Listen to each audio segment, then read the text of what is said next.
All right, good morning. Enjoying our almost spring weather. It was so cold this morning. It was like 46 degrees. Right? My mom's visiting from Wisconsin, and she's like, I thought it was warm here. Like, not this time around, right? My kids are having a pool party for their birthday on Saturday, and it's like the high is like 66. So I'm like, it's gonna be a cold pool party. Yeah.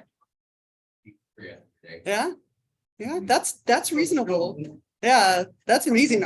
But Ours is like at like 61 or something like that, like, which you wouldn't want to go in. You wouldn't want to go in there. What was that? I know. We'll heat it before the weekend, but oh my gosh, it's like, it's chilly and then it's supposed to rain tonight, like a 90% chance of rain tonight. Crazy, right?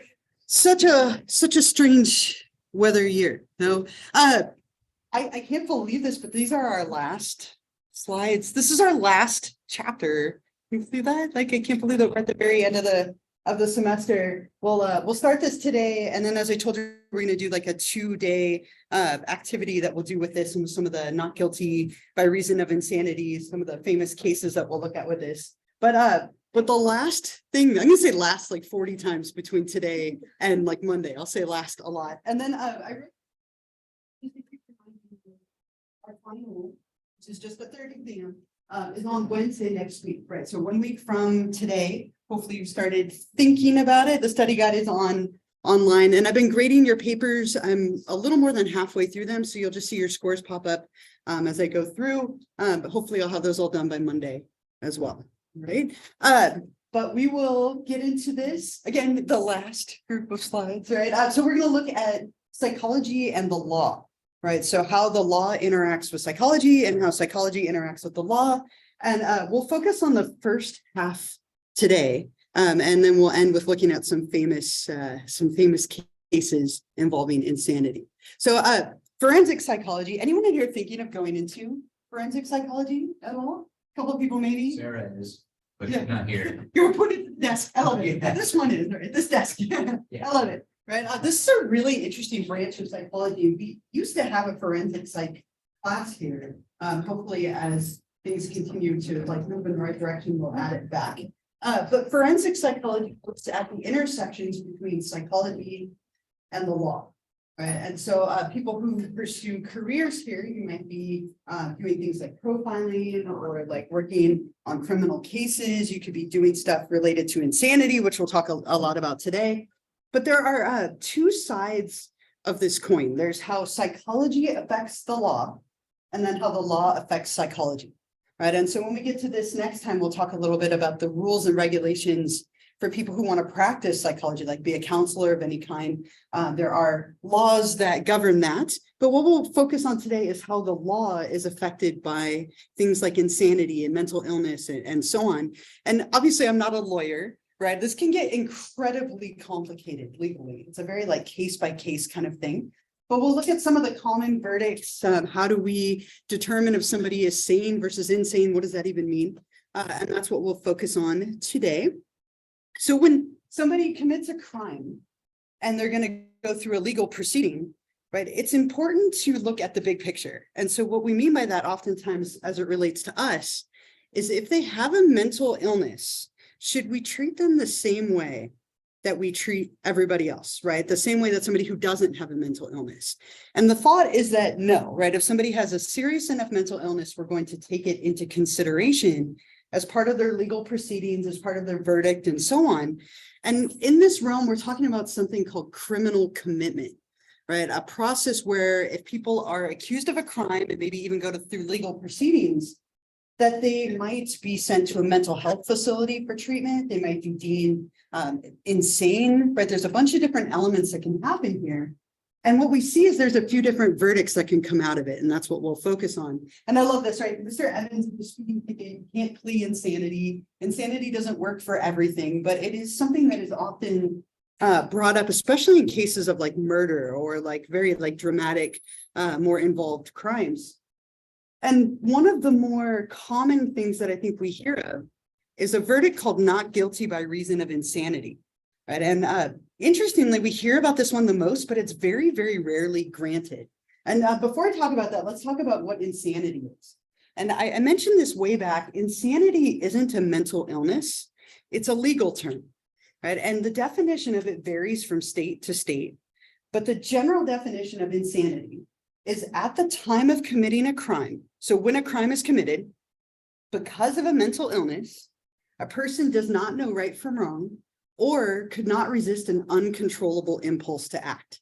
So there's a couple of pieces to it. So it happens at the time of the crime. A person has a mental illness, and we'll talk about which ones are most common.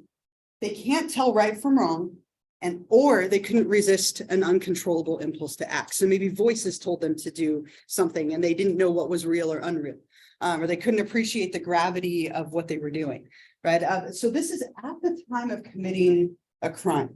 And it's very difficult to fake. A lot of people have tried to fake this, like fake a different personality or a multiple personality, or fake hearing voices. And traditionally, as they go through all these evaluations and screening in court and by psychiatrists, it comes out that they are faking it. But a lot of people have tried, right? The dog told me to do it, was a very common one. Or like I had another personality and they're the ones who committed the murder, not me.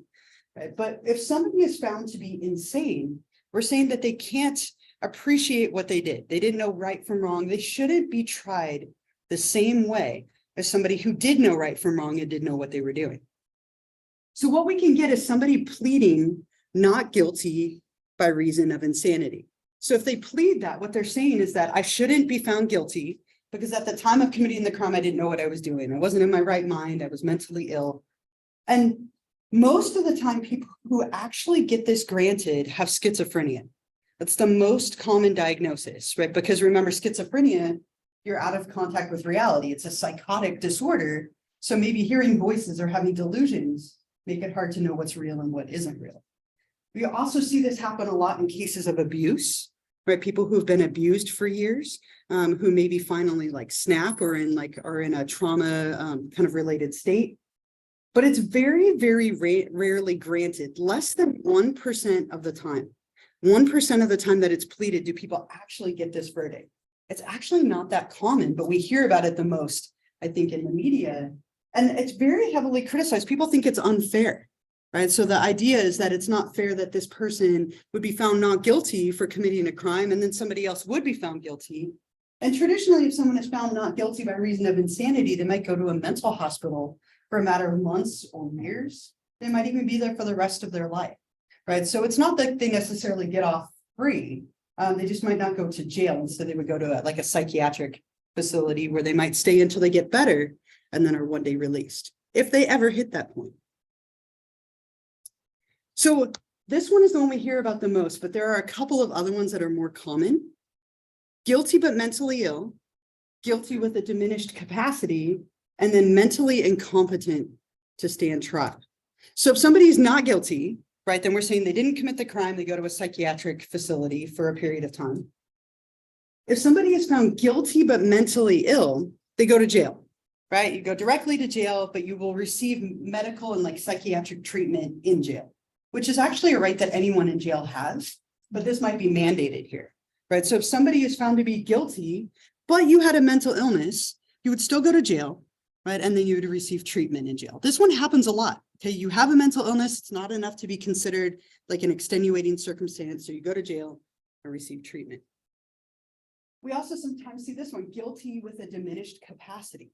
So somebody has a mental illness, and it's enough that we're going to take it into consideration, but you're still guilty, right? So for example, let's say that somebody commits murder. Let's go with murder. Let's go with an awful crime, right? A really high degree one, right? So murder. If somebody has a mental illness that we want to take into account, we might find them guilty of manslaughter instead of first degree murder. And so what that would do is give them a lesser sentence, lesser time in jail. We're basically saying that it's worth considering your mental illness, but it's not enough to say that you weren't aware of what you were doing. This one is very, very common, right? So just giving someone lesser of a sentence because we're considering the bigger circumstances that they have going on. All three of these first ones, right? So that one and these two have to do with the time that you committed the crime. Sometimes something happens between the crime and when you go to jail or when you go to trial, trial. And we can find someone mentally incompetent to stand trial.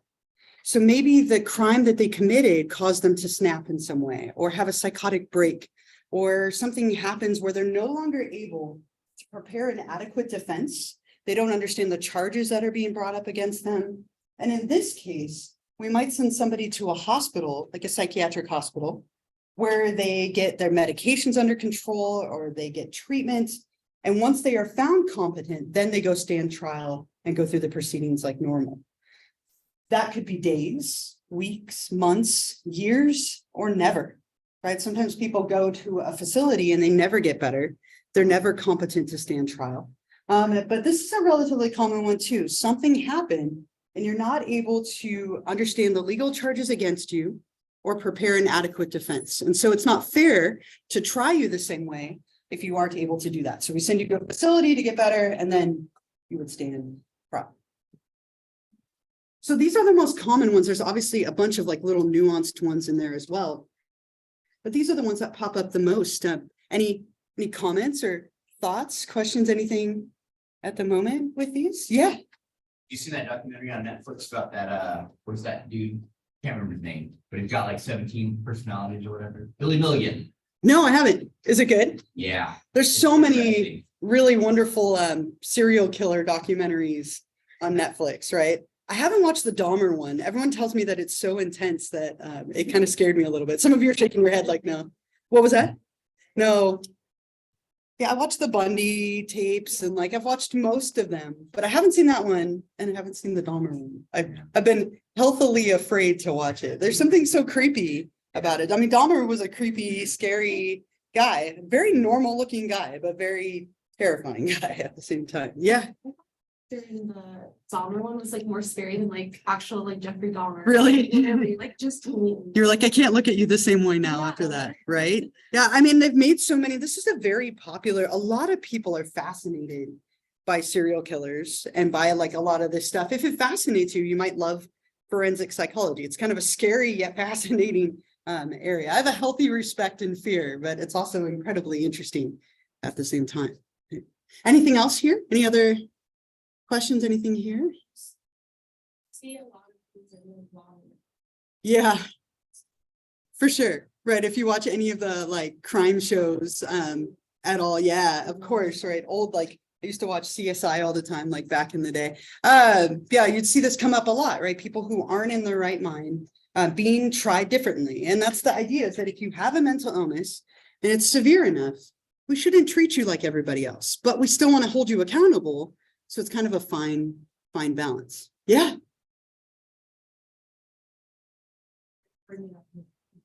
Okay. Who is it? The Sacramento Vampire. Oh, no, I don't have that. That's interesting. We should, well, let's talk about it later, but that's that's a newer one, right? Or no, is that the older one? It's older, but he's in a case where they should have been deemed not guilty by reason of insanity, but he wasn't because they didn't have enough understanding of it. Okay. Yeah. And we really didn't understand this for a long time. And it's wild. Speaking of the documentaries we were just talking about, like the Bundy tapes, for example, how much he got away with because states couldn't communicate with each other at the time, right? Like the idea that like what happened one state over couldn't be shared. I mean, it's just now everything is videotaped, everything is shared everywhere. 40 years ago, 50 years ago, I don't want to say it was easier to get away with stuff, but it definitely was at the same time. Yeah. Like, I assume they didn't always Right. this case like this not like this, but like this on These verdicts and things. Yeah, I don't know when they were coined. I mean, it's something that's been around for a long time, but they're constantly changing the definition of insanity and the criteria. And as I mentioned, it's different from state to state, right? Every state has their own set of criteria and evaluative like measures that they use to decide if somebody meets that criteria or not. It's a lot of evaluations by psychiatrists and then cross-examination by lawyers. It's really, really complicated, actually. I'm presenting it in a kind of a very simplified way, but it can be very complicated. I'll have to look it up. I'm not sure when these verdicts were first established. Yeah. Is there a specific law degree that focuses on psychology? Yeah. Of it? I mean, you to get like a forensic psychology degree, could specialize. People who would determine insanity are typically psychiatrists, who are trained to administer these different measures.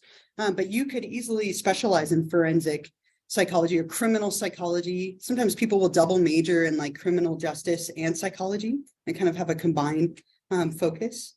Yeah. It's like the first court case of not guilty by reason of insanity was in 1843. 1843. Wow, longer than I was guessing 1900. So yeah, so again, been around a while. Thank you for looking at it. Somebody like murder a minister, but instead they murdered their secretary.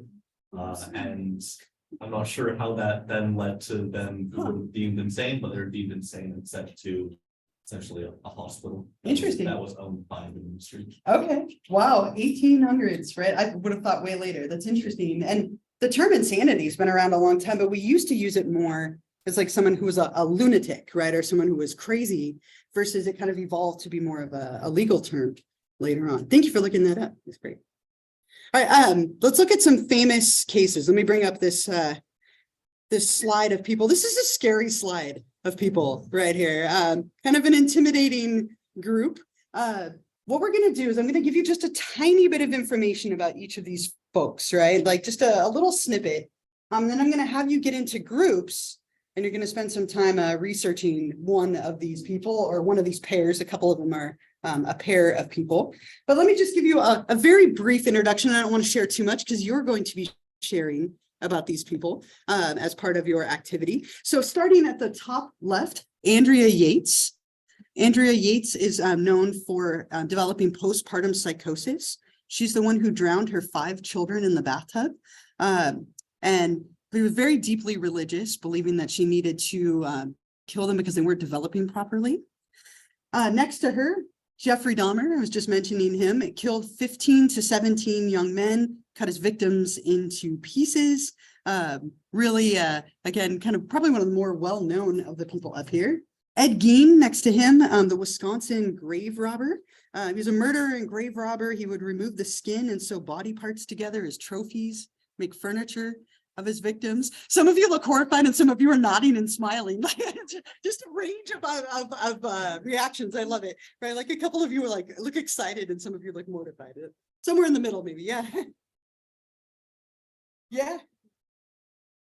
Amazing, right? Yeah, I mean, it's not uncommon for psychology, like individual psychology majors to be really into this, right? It's fascinating. Like what would drive someone to commit these crimes, right? It's absolutely fascinating and terrible at the same time. John Wayne Gacy, next to Ed Gein, the clown killer, as he was often known. Last semester, I had a student whose mom had him at her birthday party when she was younger. She brought in a picture. It was the craziest thing. It was him dressed as Pogo the clown at her mom's birthday party when she was a kid. But like, oh my gosh, right? Because she was female, she was probably safe, right? He mainly killed young men, committing a lot of like sodomy and murdered 30 plus boys that he killed and buried in the crawl space underneath his house. Again, known as the clown killer. Up at the top, John Hinckley Jr. tried to assassinate President Reagan to impress actress Jodie Foster. Right, really interesting. He wrote her a whole letter about how he was trying to get her attention. Really interesting case. David Berkowitz underneath, the Son of Sam killer in New York, who killed 6 victims and wounded several others through shooting attacks. Underneath, Kenneth Bianchi, the Hillside Strangler, serial killer that kidnapped and sexually assaulted quite a few women.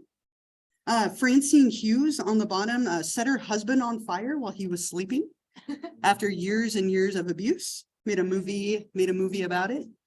Anissa Ware and Morgan Geyser, kind of a newer case, really interesting. These are 2 12-year-old girls who stabbed another girl 19 times to impress a fictional character known as Slender Man from a creepypasta website.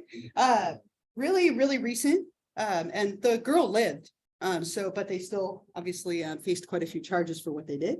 Next to them, Mark David Chapman. Mark David Chapman assassinated John Lennon. And then remained at the scene reading Catcher in the Rye afterward while he waited to be arrested. Lorena Bobbitt, famous for cutting her husband's penis off and throwing it out the car window. It was later found and reattached, but random piece of information for you. Ted Kaczynski, the Unabomber, sent quite a few bombs and packages through the mail as a political statement. Above Kaczynski, James Holmes, who was known as the Joker Killer, but he shot 20 people in a Colorado movie theater dressed up as the Joker a handful of years ago. I went to that movie theater a week before this happened, which was so crazy. I lived in Colorado at the time, and we went to see a movie at this theater 1 week before it happened. I was like, oh my gosh, 1 week. It was so crazy. Too close. Oh, and then one more, I forgot in the middle, kind of the newest one that's up here, or like a newer one, Gypsy Rose Blanchard and Nicholas Godejohn, who Nicholas stabbed Gypsy's mother to death, but case of like Munchausen by proxy, a lot of like years of abuse. Really, again, interesting. Another Netflix documentary made about this one. A lot of documentary about these folks. But again, every single one of the people up here has insanity as part of their legal proceedings in some way. Maybe they didn't receive a not guilty by insanity plea, but it was involved in the proceedings somehow. So what we're gonna do is I'm gonna give you a chunk of time today. I'm gonna have you get into groups of like, let's say like 4 people. I think that's a pretty good number. Don't go less than 4, but like 4 or 5 people would be fine. And then what I want you to do as a group is choose who you're interested in researching. Now have a backup because we're not going to have any duplicates. Okay, so what I'll do is I'll have you get into groups, raise your hand when you know who you want, and I'll come over and we'll just go until they're all going. But I'm going to have you in your group of like 4 or 5. You're going to spend the rest of our time that we have today filling out the stuff on this sheet, right? So what you're going to do is you're going to do a little bit of research on your person or people, if you have more than one. You're going to tell me about their background. Tell me a little bit about their life, who they were, kind of paint a picture of who they were. What crimes did they commit? You don't have to be incredibly detailed or like, you know, vivid in this, but give us enough that we know what happened, what they're well known for, infamous for. And then we want to describe the legal proceedings and the verdicts that happened. What was their trial? Where are they now? Any random interesting bits of information that you find out along the way would be fun to share. What you're going to do is you can keep track of it here. You can write it on a piece of paper, but next class, you're going to present on your person. Okay, now it's just going to be as a group, and you can decide as a group who wants to talk. You don't all have to talk if you don't want to, but at least one of you does. And what I have on here is I want you to make a very brief, like visual aid. That could be one slide. It could be a couple of slides. It could be an image. I just want you to have something to put up here. And so you might work on that now. I'm giving you the rest of our class to do this as a group. You shouldn't have any homework, right? As long as you're on task, you'll be done in plenty of time. But come up with like a slide, have somebody save it. You can email it to me when you're done so I can just bring it up next class. And that would be really easy, or you can just have it on like a flash drive or whatever. But what I'll do is I'll put these up here, get into a group, and when you know who you want, raise your hand and I'll come around and assign you your person. And then what we'll do is we'll just go from there. Okay. So go ahead, form your groups like 4 or 5 people, and when you know who you want, raise your hand.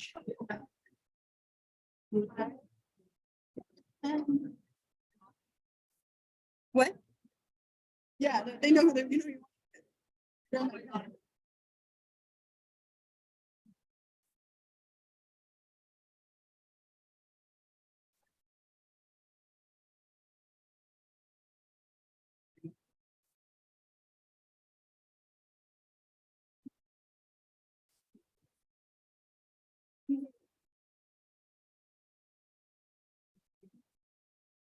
I don't think they're involved and then Gypsy Rose. But I don't really that. I think, yeah. No.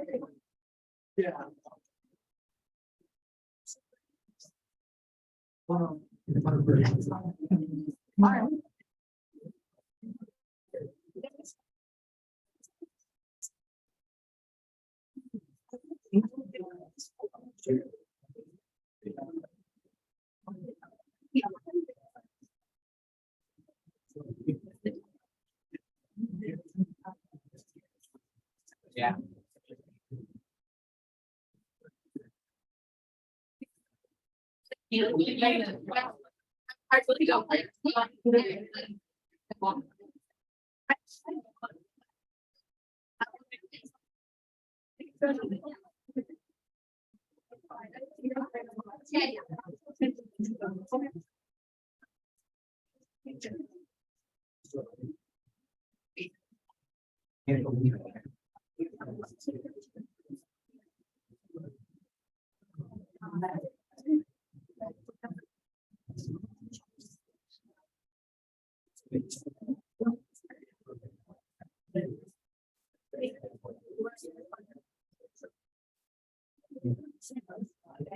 I think. Yeah.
Okay, so the ones who are circled. Yeah, which is still left. So on my far, like. And then aim for like something just start running music. Do you guys?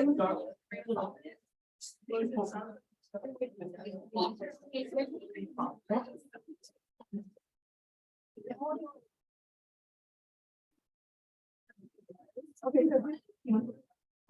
Imagine now at the bottom, and then go ahead and start it here, get all the way through.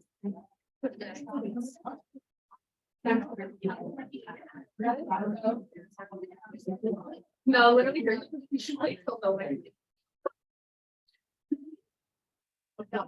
Like that, you're in the right.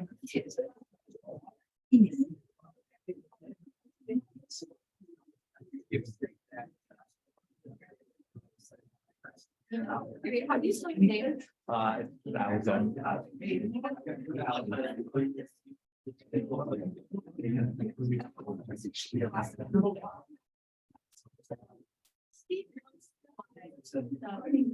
Yeah.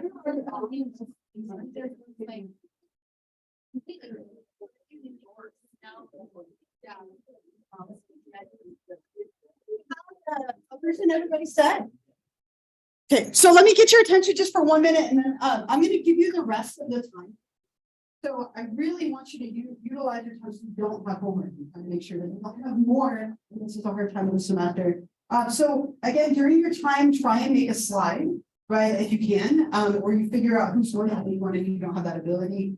Do your research, get all your information on your person. When you finish, if you finish a little early, you're welcome to go. Or if your group would really like to go somewhere else, I'm okay with that. But please utilize the time on that way you don't have to work on this side of the class. And I'll just be floating around if you have questions. Feel free to ask. Otherwise, go ahead, do your research, get going. And then next time, if you can, if you finish your slides, email it to me. That way I'll have it ready to go for you on Monday. Okay?